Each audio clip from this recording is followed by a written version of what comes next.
গত 2021 সালে তৃতীয়বার তৃণমূল সরকার গঠন করার পর মাথাভাঙ্গা পচাগড় গ্রাম পঞ্চায়েতের ফকিরেগুঠি এলাকায় তৃণমূলের বেশ কিছু নেতৃত্বরা বিভিন্ন মানুষ এবং বিজেপির কর্মীদের থেকে কাটমানি নিয়েছিল।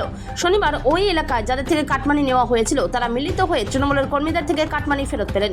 জানা গেছে এখনও বেশ কিছু ব্যক্তি এবং বিজেপি কর্মীরা কাটমানি ফেরত পায়নি, তবে বেশ কিছু এলাকার বাসিন্দা এবং বিজেপি কর্মীরা এদিন কাটমানির টাকা কিছু ফেরত পেলেন।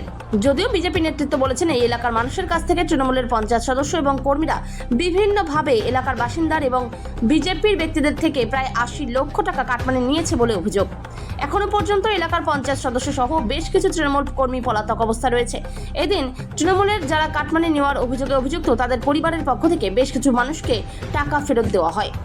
মাথাভাঙ্গা থেকে উৎপল অধিকারী রিপোর্ট, বিগ নিউজ বাংলা। না না, তোমার দায়িত্ব, তোমার তো ছেলে। আমার সঙ্গে ওর কোনো সম্পর্ক নাই। না না না, এটা ভুল কথা। তাহলে আজকে তুমি টাকাটা দিতে আসছো কেন? আজকে টাকা ফেরত দিলে আমায় খোয় না, আমারে এই বয়সে 14 সালে আমারে খাইতে হয়। আজকে কি আপনি কি টাকা ফেরত দিলেন? এই বয়সে আমার, হ্যাঁ, কত টাকা ফেরত দিলেন? আমি দিলাম 10,000 টাকা, আজকে দিলাম। কত হাজার টাকা আপনি আপনার কাছে পায়? 10,000 আপনার কাছে না আপনার ছেলের কাছে? ছেলের কাছে, আমার কাছে না। 10,000 আপনার ছেলের কাছে পায়? হ্যাঁ, আমি আপনার সুদের পর টাকা নিয়ে আমি দিলাম। মানে আপনার ছেলেকে এখন বাড়িতে নেই? নাই নাই, আপনার ছেলের নাম কি? ওর নাম বাবাই, গেদা গেদা করে রাখে। বাবাই কি? গেদা বর্মন। বাবাই বড় না? মানে আপনার ছেলেকে লোকজনের কাছ থেকে টাকা তুলেছিল? সেটা বলতে পারবো না বাবা, আমি সেটা দেখি নাই, আমি শুনি নাই, সেটা আজকেই শুনতেছি। তার মানে আপনার ছেলের কাছে 10,000 টাকা পাইতো, সেটাই দিয়ে দিলেন? হ্যাঁ, আমি দিয়ে দিলাম। বাকি আছে, আরো ব্যালেন্স বাকি আছে। ওইটা অন্য সঙ্গে, ওইটা আমার ছেলে, ওইটা যারা পার্সোনাল নিয়েছিল ওটা আমি দিলাম। আচ্ছা, আপনার নামটা কি? আমার নাম নরেন বর্মন। 2021 যে কাটমানি নিয়েছিল বিজেপি করার অপরাধে, তাদের কাছ থেকে যে কাটমানিগুলো নিয়েছিল আমাদের এই ফকিরাগুটি বুথের যারা সভাপতি ওরা নিয়েছিল, ওদের টিম, ওই কাটমানিগুলো ব্যাক করার জন্য আজকে এই সমাবেশ। তো ওই সমাবেশে আমি উপস্থিত আছি। আমার কাছ থেকে নিয়েছিল 3 ভাগে 7.5, 7.5, 15 আর 8 টোটাল টাকা নিয়েছিল। এর আগে গত শনিবারে মিটিং হয়েছিল, ওই শনিবারে 7,500 টাকা আমি পেয়েছি। আজকে 7.5 আর 8 15,500 টাকা আজকে দেওয়ার কথা। তো এখন অবধি যারা টাকা নিয়েছেন তারা কেউ উপস্থিত নেই।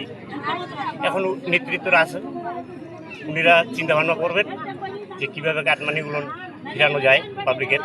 কতজন এরকম লোক আছে? এরকম মোটামুটি 25-30 জন। হ্যাঁ,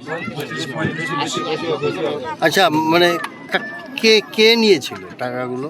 টাকা নিয়েছিল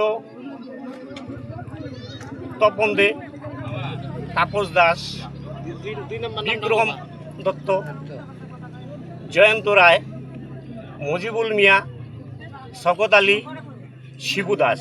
মানে এই যে যারা টাকাটা নিয়েছে তারা কে, তাদের কি পরিচয়? তাদের পরিচয় হচ্ছে তারা তৃণমূল কর্মী, তারা তৃণমূল করে, তারা তৃণমূলে জিতার পরে 21-এ ওরা প্রতিটা বিজেপি ফ্যামিলির থেকে কাটমানি নিয়েছিল, প্লাস মানুষের বাড়িঘর ভেঙেছিল। আমার তো 4খানা দোকান ভেঙেছে, আমরা 3 ভাইয়ের 4খানা দোকান ভেঙেছে। আমাদেরকে 2 মাস ঘর থেকে বেরোতে দেয় নাই। আর বম, ওদের কাছে যে বম মজুদ আছে মানে ধারণা ছাড়া, আমার বাড়িতে দিনের পর দিন বম ফেলিয়েছিল ওরা। যাই হোক, এখন এই বিজেপি জিতেছে। আমাদের বিজেপির আদর্শ হচ্ছে কেউকে কটু কথা বলবা না, কেউকে চাপ দিবা না। আমরা সেই জন্য শান্তিপ্রিয়ভাবে মিটিং এখানে চলছে, আমাদের নেতৃত্ব দ্বারা মিটিং করছে, শান্তিপ্রিয়ভাবে সবার কাটমানি ওরা যেন ফিরিয়ে দেয়, এই আশায় আমাদের ফেরত দিচ্ছে কি? গত শনিবার দিয়েছে কিছু, আজকে এখন অবধি দেয় নাই, তো দিবে মনে হচ্ছে। তোমার নাম কি? আমার নাম হচ্ছে গোপাল বর্মন। গোপাল বর্মন। আপনি কিসের টাকা নিলেন এখানে? এখানে আমার কাকু বিজেপি করে 2021 সালে টিএমসি ভোটে জেতার পর ওরা গেদা পুচু এরা সবাই অত্যাচার করছে, কাকাকে মারধর করছে। তারপর হুমকি দিয়ে কিছু টাকা নিচে 2000 টাকা আজকে দিল, হয়তো আরও বেশি নিছিল। তো আজকে এখানে কারা সেই টাকা দিল? গেদার বাবা টাকা দিল। আমার কাকুর অনুপস্থিতিতে আমি টাকাটা তোমার কাকুর কাছ থেকে কত টাকা নিয়েছিল এটা কি জানো? 3000 টাকার মতো মনে নিয়েছিল, 2000 টাকা দিল। আজকে কত টাকা ফেরত দিল? 2000 টাকা দিল। মানে এরকম মিঠুন বর্মন। মিঠুন বর্মন? মিঠুন বর্মন। এলাকায় কি আরো অনেকের কাছ থেকে এভাবে টাকা নেওয়া হয়েছে? ঠিক আছে। তোমার কি নাম? আমার দেবরাজ দেবরাজ বর্মন।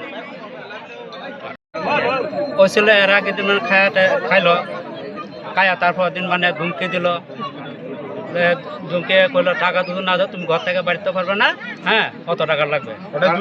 হ্যাঁ 2021 মানে অনেক টাকা চাইছিল, আমার কাছে নাই, পরে দাঁড় করে না, পরে 4500 টাকা পরে দিলাম। কারা কারা চেয়েছিল টাকা? টাকা চাইছিল এই যে গেদা। কিসের জন্য টাকা চেয়েছিল? এটা আমি জানি না কিছু জানি না।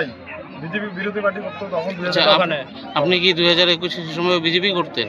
হ্যাঁ আচ্ছা, এটা কি 2021 নির্বাচনের ফল প্রকাশের পর টাকাটা নিয়েছিল? হ্যাঁ সেটা কি আপনার বাড়ি থেকে হুমকি দেওয়া হয়েছিল?